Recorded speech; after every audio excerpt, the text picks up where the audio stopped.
If this is your first time visiting my channel, make sure you hit the subscribe button to get notifications. From poison pills to exploding mollusks, the CIA and its allies tried everything to take out the Cuban leader. From the famous exploding cigars to poison pills hidden in a cold cream jar, the CIA and Cuban exile groups spent nearly 50 years devising ways to kill Fidel Castro.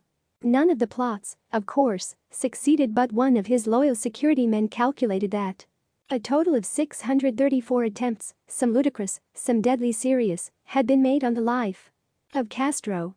On one occasion, aware that Castro was a keen scuba diver, the CIA devised a cunning plan.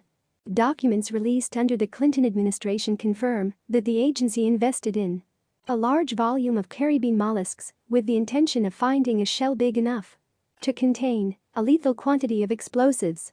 The idea was that the mollusks would be painted in vivid colors to attract the attention of an underwater Castro.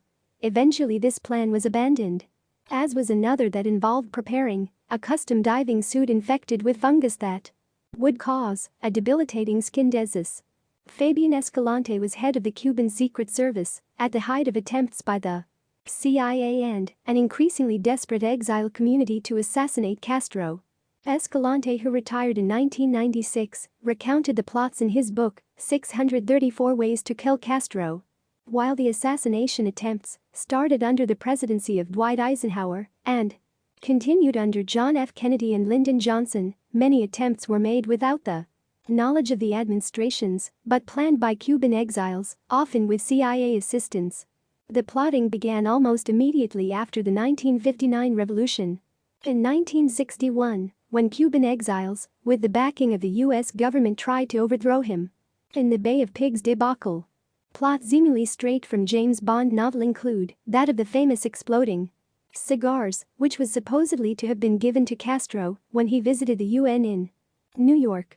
Another idea was contaminate a cigar with botulinum toxin, but it never actually reached him, and he quit smoking in 1985. One former lover was recruited as a hitwoman and given poison pills by the CIA, which she hid in her cold cream jar.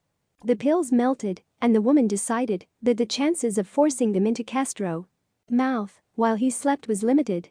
The CIA operation continued, with tests on bacterial poisons that would be put into his tea or coffee.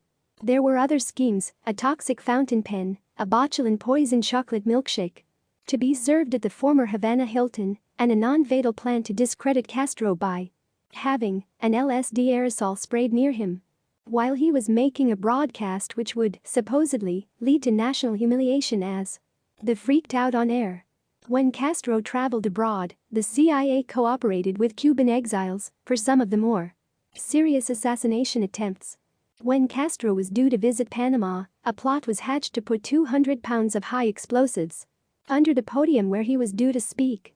Castro's personal security team carried out their own checks before he arrived and foiled the plot. American underworld figures from the mafia, still smarting at being kicked out of Cuba by Castro, were approached to see whether two would carry out a hit. One would-be sniper was caught by security men at the University of Havana. A grenade attack at a baseball game was another failed ploy. Officially, the U.S. eventually abandoned its attempts and instead introduced a trade embargo of the island in an effort to dislodge Castro. However, the Cuban Security Service remained wary of any gifts by foreign well-wishers.